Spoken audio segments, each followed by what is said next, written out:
भारत माता के, भारत माता के। आज के इस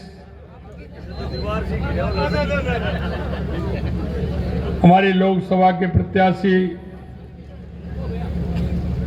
बहन ज्योति मिर्धा जी के इस नामांकन रैली में मंच पर विराजमान कैबिनेट में मेरे साथी भाई कन्हैयालाल जी चौधरी साहब, जो लोकसभा चुनाव के प्रभारी भी हैं, कैबिनेट में ही मेरे साथी भाई विजय सिंह जी चौधरी साहब, बहन मंजू मागवाड़ जी, और अभी अभी नागौर के नहीं पूरे प्रदेश के किसानों को नई नीति बना करके किस तरह से किसानों को फायदा दिलवाने का काम करेंगे, ऐसे सम्मानीय CR चौधरी साहब, राज्यसभा में हमारे सांसद सम्मानीय राजेंद्र गहलोत साहब, इस लोकसभा चुनाव के सह प्रभारी अशोक सैनी जी, मेड़ता से विधायक भाई लक्ष्मण जी, लोकसभा के संयोजक रमाकांत जी,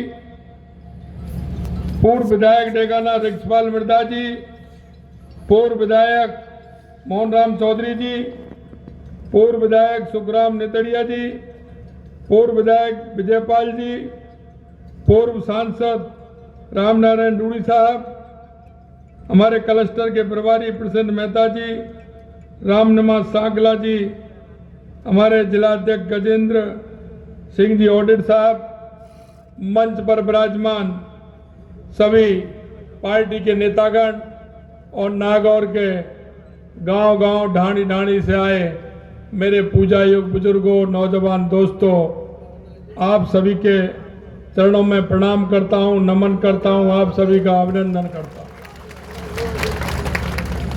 ये नागौर राजस्थान की हृदय स्थली है। अगर आप राजस्थान का नक्शा देखेंगे तो नागौर बहुत ही महत्वपूर्ण है।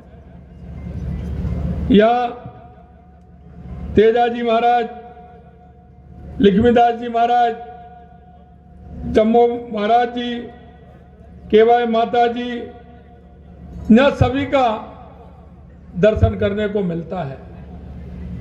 मैं आपसे कहना चाहता हूं मित्रों कि नागौर वो क्षेत्र है कि इसने हमारी पहचान दुनिया के अंदर दी थी। हमें पता है जब बैलों से खेती होती थी, दुनिया में पर्वतसर का मेला दुनिया में प्रसिद्ध था। लोग यहां आते थे, लोग यहां आते थे, यहां आकर के अपने जीवन यापन करने के लिए यहां से बैल ले जाते थे, यहां पूजते थे, और नागौर की मिट्टी से जो बैल कहीं भी देश में जाता था, सबसे पहले उसके चरणों की पूजा होती थी। ऐसा मेरा नागौर, ये नागौर है। यहां के कड़कड़ में, यहां के हर व्यक्ति के अंदर स्वाभिमान की पहचान है। यहां का किसान धरती का सीना चीर करके अन्न पैदा करता है, और यहां का जवान सीमा पर 50 डिग्री और 0 पर बॉर्डर पर रक्षा करता है। ये किसान और जवान की धरती है। मैं आपसे कहना चाहता हूं, मैं एक कार्यक्रम में माननीय CR साहब ने बुलाया था, मैंने कहा था नागौर की बेटियां हमारी बहुत आगे हैं। यहां कोई ना कोई बेटियों के लिए एक अच्छा काम होना चाहिए। और मैंने कहा कि यहाँ की बेटियां खेलों में भी, पढ़ाई में भी बहुत आगे हैं। निश्चित रूप से मैं कहना चाहता हूं कि नागौर के अंदर हमने कहा था कि हम खेल के लिए जो 28 में जो हमारा लगातार ओलंपिक होने वाला है, उसके लिए हमारी तैयारी हो और वो तैयारी हम नागौर से प्रारंभ करें, यह मैंने उस दिन कहा था। मित्रों, मैं कहना चाहता हूं 2014 में आपने भारतीय जनता पार्टी को जिताया, 2019 में गठबंधन था, उसमें भी भारतीय जनता पार्टी को जिताया। मैं आपसे कहना चाहता हूं, राजनेता कहीं भी हो, लेकिन उसके मन में जनता के बीच करने की कुछ टीस होती है और उस टीस के माध्यम से वो जनता को करना चाहता है। वही बहन ज्योति जी के अंदर है। उन्होंने कहा कि जो कांग्रेस जिन मूल्यों के आधार पर बनी थी, उनके आधार पर चली नहीं। उस कांग्रेस ने देश के अंदर धोखा और दगा देने का काम किया। उन्होंने समझा कि यह पार्टी वो पार्टी नहीं है जिसमें किसान का भला किया जाए, गरीब का भला किया जाए, और उन्होंने आज भारतीय जनता पार्टी के अंदर आकर के और वो हमारी प्रत्याशी बनी है। मैं आपको विश्वास दिलाना चाहता हूं कि नागौर का भविष्य आप पर निर्भर करता है। मैं ये बात इसलिए कहना चाहता हूं, आप देख लीजिए, किसानों के लिए अगर किया है तो भारतीय जनता पार्टी की जब जब सरकार आई है, किसानों के लिए फायदा दिया है। आपको ध्यान होगा, सीकर की उस सभा में देश के यशस्वी प्रधानमंत्री अटल बिहारी वाजपेयी जी ने जाटों के आरक्षण की बात की, तो माननीय अटल बिहारी वाजपेयी जी ने की, और वो देश में नहीं, प्रदेश में नहीं, पूरे देश में अगर जाटों को आरक्षण देने का काम किया तो देश के पूर्व हमारे प्रधानमंत्री अटल बिहारी वाजपेयी जी ने किया। मैं आपसे कहना चाहता हूं, 1975 में जब जनता पार्टी की सरकार आई थी, काम के बदले अनाज योजना, अंत्योदय योजना का काम अगर प्रारंभ किया तो हमारे मुख्यमंत्री, पूर्व मुख्यमंत्री भैरव सिंह जी शेखावत ने किया था। यही नहीं मित्रों, हमारे देश के यशस्वी प्रधानमंत्री जब अटल बिहारी वाजपेयी जी थे, तो किसान सम्मान निधि से नहीं, किसान की हमारी क्रेडिट कार्ड से लेकर के और हमारे ग्राम सड़क योजना, प्रधानमंत्री ग्राम सड़क योजना से लेकर के अगर काम किया तो अटल बिहारी वाजपेयी जी ने किया। नदियों से नदियों जोड़ने का काम अगर किसी की योजना थी तो वो अटल बिहारी वाजपेयी जी की थी। यह मैं इसलिए कहना चाहता हूं कि यह सभी योजनाएं किसान से जुड़ी हुई योजना है। यह काम भी अटल बिहारी वाजपेयी जी ने किया, और किसानों को सम्मान निधि देने का काम किया तो देश के यशस्वी प्रधानमंत्री नरेंद्र मोदी जी ने किया। यह भी मैं आपको बता रहा हूं। मित्रों, आज आप देखेंगे दुनिया में अगर कहीं देखेंगे 2000 पहले का देश और 2014 के बाद का देश अगर आपको देखना है तो आप देख लें। यह मैं आपसे इसलिए कह रहा हूं कि 2014 से पहले आए दिन देश में हजारों करोड़ रुपए के घोटाले होते थे। घोटाले इतने बड़े होते थे कि जीरो भी नहीं गिनी जाती थी। आए दिन आतंकवादी आते थे, कहीं ना कहीं विस्फोट करके चले जाते थे, यहां तक कि सैनिक का सिर काट करके भी ले जाते थे। तुष्टीकरण के आधार पर चलते थे। लेकिन 2014 के बाद देश की स्थिति बदली है। कोई सिर उठा करके नहीं देख सकता। एक भी घोटाला 2014 के बाद हुआ हो तो आप सभी हैं, 2014 के बाद देश में किसी प्रकार का घोटाला हुआ। आज देश के विकास की अगर हम बात करें, देश के किसान की हम बात करें, देश के गरीब को अगर फायदा पहुंचाने की बात करें, माता बहनों को अगर सबसे ज्यादा फायदा देने का काम किया, देश के यशस्वी प्रधानमंत्री नरेंद्र मोदी जी ने किया है। अगर किसान को सबसे ज्यादा फायदा देने का काम किया तो देश के यशस्वी प्रधानमंत्री नरेंद्र मोदी जी ने किया है।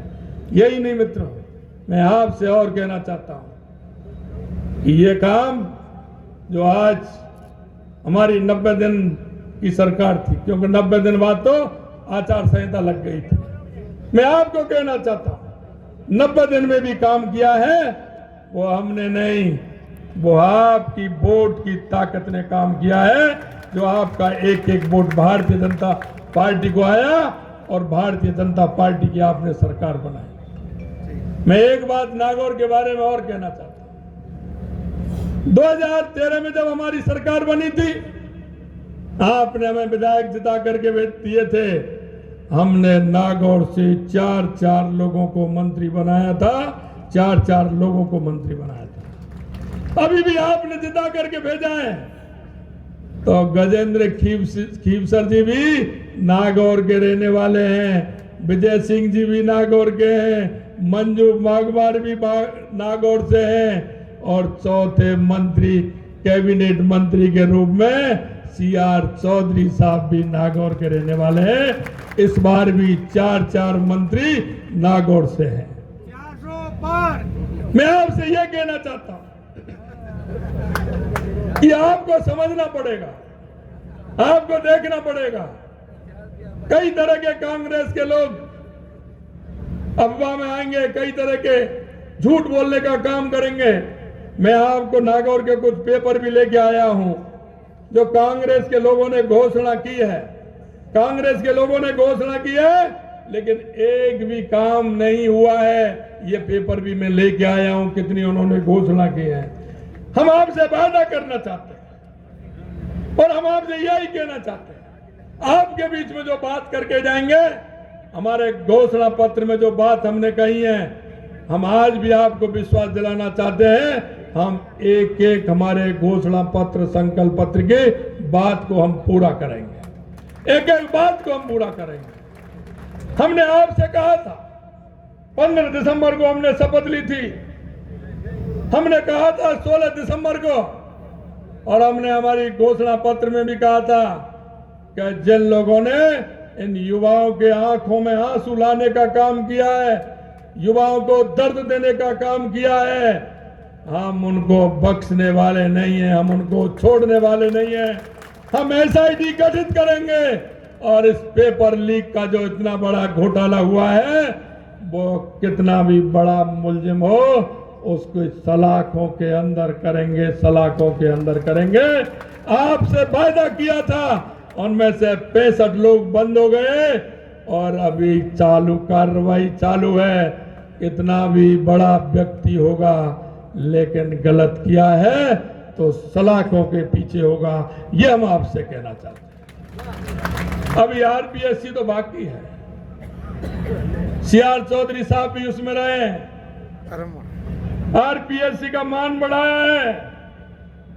देश के अंदर इस RPSC का बहुत बड़ा नाम था, उसके विश्वास का, उसको भी खत्म करने का काम कांग्रेस के लोगों ने किया है। हमने आपसे वादा किया था कि हमारी सरकार आते ही हम 450 रुपए में सिलेंडर देंगे।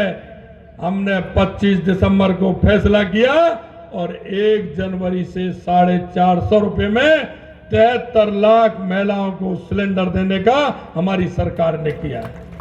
यही नहीं मित्रों, हमने कहा था कि अगर हमारी सरकार आएगी तो किसान की सम्मान निधि बढ़ाने का काम हम करेंगे। हमने पहली कैबिनेट में 6000 रुपए बढ़ते थे, 6000 रुपए माननीय यशस्वी प्रधानमंत्री नरेंद्र मोदी जी 6000 रुपए किसान सम्मान निधि देने का काम करते थे। हमने वायदा किया, पहली किस्त हमने 2000 रुपए बढ़ा करके हमने 8000 करने का काम हमारी सरकार ने किया है। यही नहीं मित्र, मैं आपको बताना चाहता हूं, सम्मान निधि कौन देता था? सम्मान निधि कौन देता था? कौन देते हैं सम्मान निधि? मोदी जी देते हैं ना।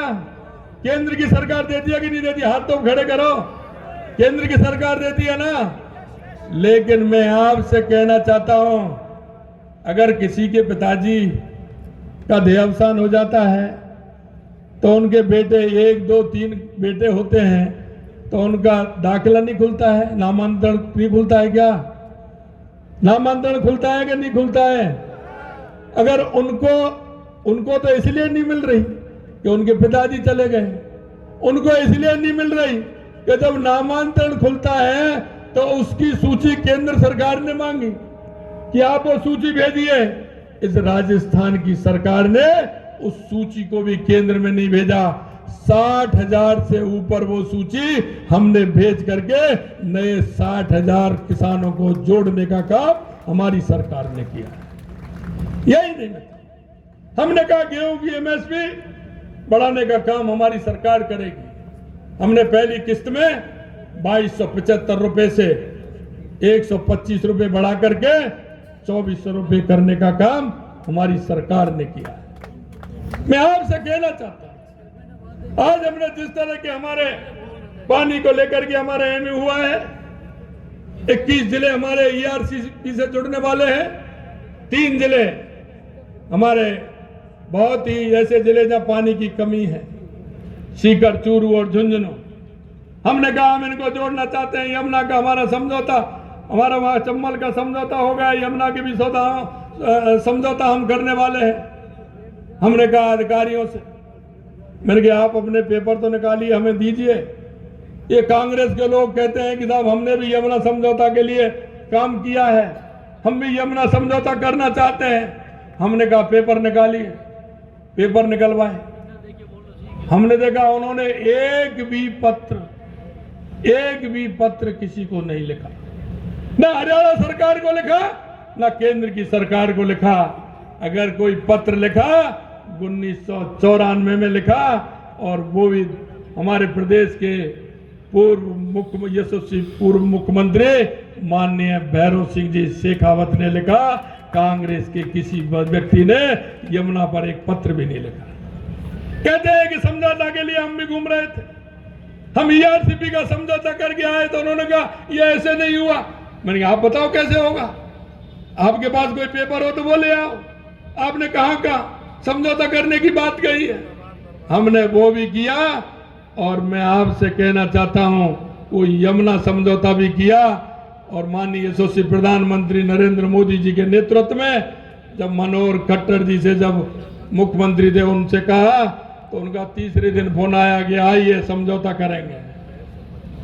उन्होंने कहा कि 3 पाइपलाइन आपकी जाएंगी, 1 पाइपलाइन हमारी भी जाएगी, और राजस्थान के तीनों जिलों को पीने का भी पानी मिलेगा, सिंचाई का भी पानी मिलेगा। यह मैं आपसे कहना चाहता हूं। अभी ज्योति जी कह रही थी नागौर के लिए भी पानी, मैं आपको कहना चाहता हूं नागौर को भी पानी आएगा, नागौर को भी पानी आएगा।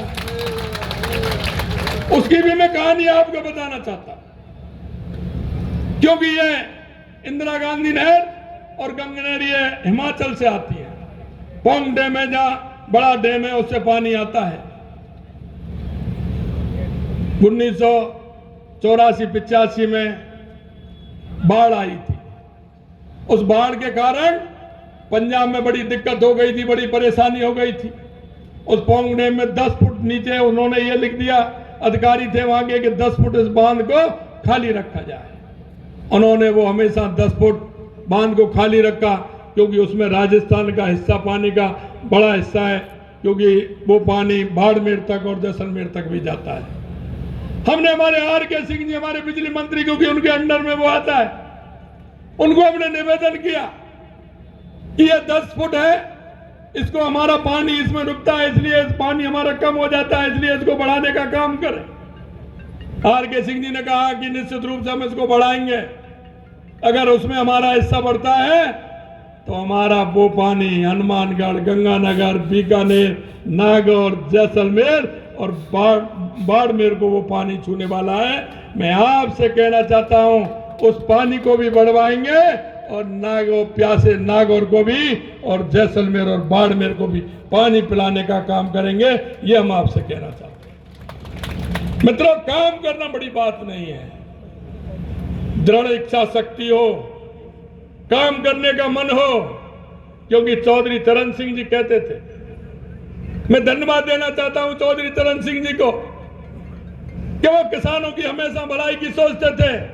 अगर इस देश के अंदर किसानों के बारे में सोचा है तो या तो चौधरी चरण सिंह जी ने सोचा है, या अटल बिहारी वाजपेयी जी ने सोचा है, और या हमारे देश के यशस्वी प्रधानमंत्री नरेंद्र मोदी जी काम कर रहे हैं। कभी किसी ने किसानों की परवाह नहीं की। ये मैं आपसे कहना चाहता हूं मित्रों, ये मेरे मुल्क के मालिक, जो मुल्क का मालिक है वो दर दर की ठोकर खा रहा है। चौधरी चरण सिंह जी ने कहा था कि जब कानून बनाने वाले उच्च पदों पर जब तक किसान का बेटा नहीं पहुंचेगा, जब तक किसान का भला नहीं हो सकता, जब तक किसान का भला नहीं हो सकता। मैं आपसे यही कहना चाहता हूं, आपके दर्द को समझने वाले देश के यशस्वी प्रधानमंत्री नरेंद्र मोदी जी, जिन्होंने दर्द देखा है, गरीबी देखी है, जिन्होंने किसान का दर्द भी देखा है, जनता का दर्द भी देखा है, उन्होंने एक एक बात आप देखेंगे तो उन्होंने किस तरह की एक एक बात रखी है। उन्होंने कहा देश में 4 जातियां हैं, उन 4 जातियों में पूरा समाहित कर दिया, मजदूर, किसान, महिला और युवा। आप देखेंगे जो हमारी माता बहनें हैं कितना कष्ट सहती थी, क्या किसी को पता नहीं था? 70 साल की आजादी के बाद किसी को पता नहीं था कि माता बहनों के क्या कष्ट हैं? अरे जब वो शौच के लिए जाती थी, रात्रि का इंतजार करती थी और सुबह भोर होने से पहले जाती थी। इस शौचालय बनाने का काम किया तो देश के यशस्वी प्रधानमंत्री नरेंद्र मोदी जी ने किया। बारिश के समय में जब ईंधन गीला हो जाता था, माता बहनें फूंक देते देते परेशान हो जाती थी, धुआं उनके फेफड़ों में भी जाता था, आंखों में भी जाता था। अगर उज्ज्वला का कनेक्शन देने का काम अगर किसी ने किया तो देश के यशस्वी प्रधानमंत्री नरेंद्र मोदी जी ने किया है। आप देखते हैं, आपने देखा होगा कई मेरे बुजुर्ग यहाँ बैठे हैं, गांव से निकले